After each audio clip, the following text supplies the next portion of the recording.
اپنی فہرست کے اندر ہمارے اگلے مقرر بہت ہی قابل احترام حضرت مولانا جاوید علی صاحب قاسمی، استاد انگلش لینگویج اینڈ لٹریچر، حق education and research foundation Kanpur.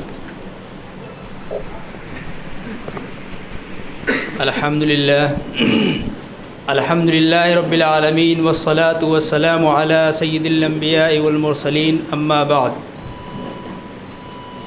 دیکھ زنداں سے پرے رقص چمن جوش بہار، دیکھ زنداں سے پرے رقص چمن جوش بہار، رقص کرنا ہے تو پھر پاؤں کی زنجیر نہ دیکھ۔ اسٹیج پر تشریف فرما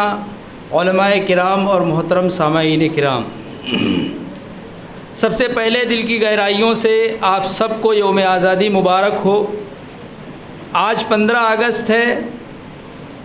یہ دن ہندوستان کی تاریخ کا بہت اہم دن ہے۔ اہم اس لیے ہے کہ اس دن ہم کو غلامی سے نکل کر آزادی کی سانس ہم نے لی تھی۔ ایک لمبی تاریکی کے بعد ہم کو روشنی نصیب ہوئی تھی۔ مکمل 200 سال کے لمبے عرصے کے بعد ہم کو یہ کہنے کا حق حاصل ہوا تھا کہ یہ ملک ہمارا ہے، اب اس ملک پر ہمارا راج چلے گا، ہم ہندوستانی مل بیٹھ کر اس ہندوستان کو چلائیں گے، کسی کے ساتھ بھید بھاؤ نہیں کیا جائے گا، سب کے ساتھ یکساں سلوک کیا جائے گا اور ہم سب مل کر کے اس کو آگے بڑھائیں گے۔ دوستو، اسی لیے ہم لوگ مختلف طریقے سے اس دن خوشی مناتے ہیں، پروگرام کا انعقاد کرتے ہیں، تقریبات مناتے ہیں، ترانے گنگناتے ہیں اور ہم سب کی آن اور بان ترنگے کو لہراتے ہیں، اور ساتھ ہی ساتھ ان عظیم المرتبہ شخصیات کا بھی تذکرہ کرتے ہیں جن کی مجاہدوں اور جن کی کوششوں سے یہ دن ہم کو نصیب ہوا۔ ان کا تذکرہ ہم اپنی نئی نسل کے سامنے اس لیے کرتے ہیں تاکہ ان کے بے مثال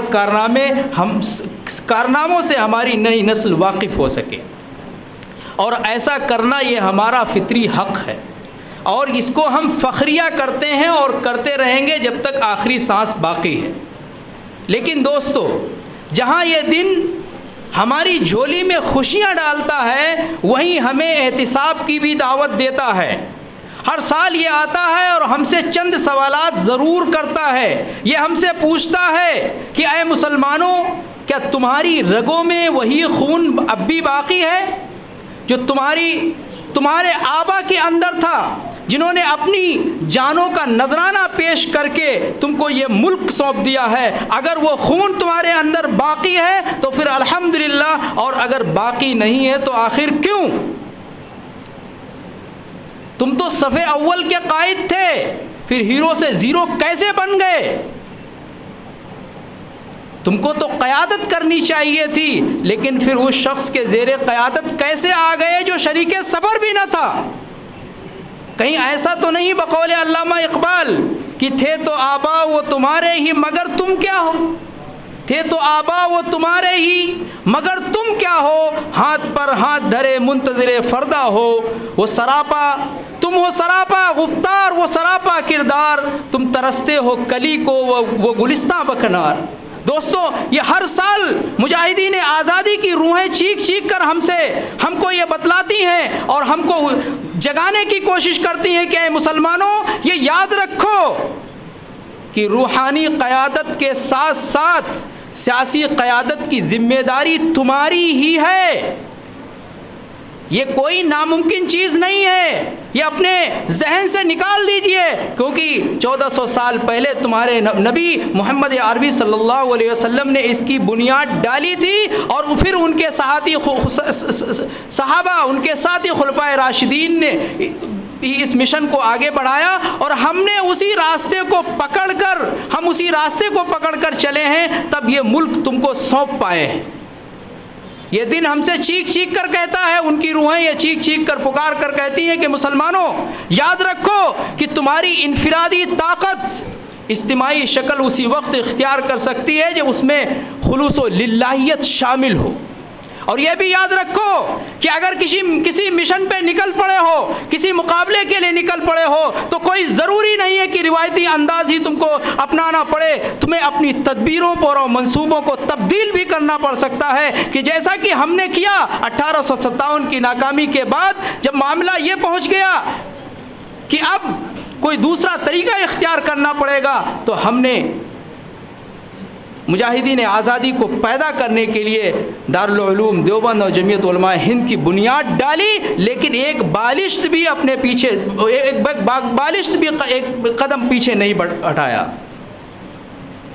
یہ چیخ کر پکار کر ان کی روحیں کہہ رہی ہیں کہ مقابلہ کرنے میں کبھی کبھی ابن الوقتوں کا بھی سامنا ہو سکتا ہے، جن کا مقابلہ بھی تمہیں ہی کرنا ہے، کوئی اور نہیں آئے گا۔ جیسا کہ ہماری تاریخ سے بالکل واضح ہے کہ ہم نے مقابلہ کیا، لیکن کچھ ابن الوقت سامنے آئے اور اس کی وجہ سے ہزاروں ناکامیاں ہوئیں،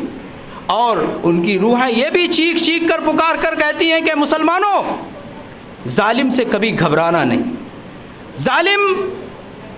اس کا آخری جو نتیجہ ہے، اس کا آخری نتیجہ شکست ہے، اس لیے گھبرانا نہیں، جم کر آخری سانس تک مقابلہ کرنا، ڈٹے رہنا۔ اور یہ بھی کہتی ہیں کہ صحیح فکر اور صحیح نہج کو وقتی طور پر طاقت کے زور پہ دبایا تو جا سکتا ہے، لیکن ختم نہیں کیا جا سکتا ہے، جیسا کہ تم ہماری تاریخ کے اتار چڑھاؤ سے اس کا بخوبی اندازہ لگا سکتے ہو۔ اور یہ بھی کہتے ہیں کہ جیت ہمیشہ حق کی ہوتی ہے، اور اپنے آپ کو اخیر میں ماڈل بنا کے پیش کر کے سب مسلمانوں کو دعوت فکر اور میدان میں نکلنے کی دعوت کچھ اس انداز سے دیتے ہیں کہ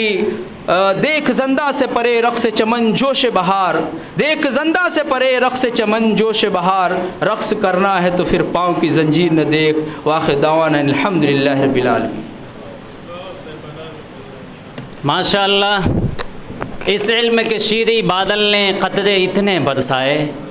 سب نے ہی پیا اور خوب پیا، پیمانے تک بھر لائے۔ یہ تھے استاد محترم